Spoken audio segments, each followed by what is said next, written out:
I don't agree with that. I think to a large extent, and I'm speaking of this particularly from India, I think there has been a lot of emphasis on looking at democracy as a very integral part of environmental change and environmental reform.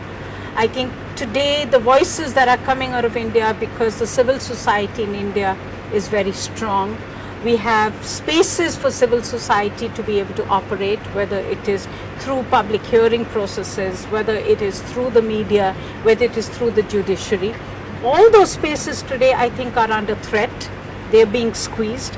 And they're being squeezed today because business and industry is becoming more powerful.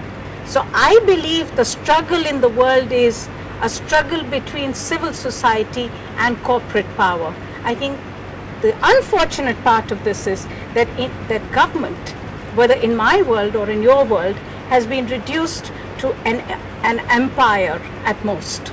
The war is between democracy and corporations.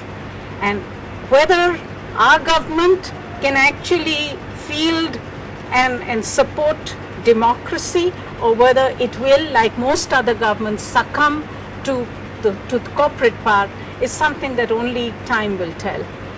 But I do believe that as environmentalists, in the last 15 years, that big corporations and big industry has managed to do a very successful greenwash.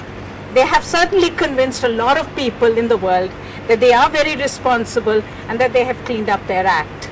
But I do not think that their words go as far as the action the world demands from them.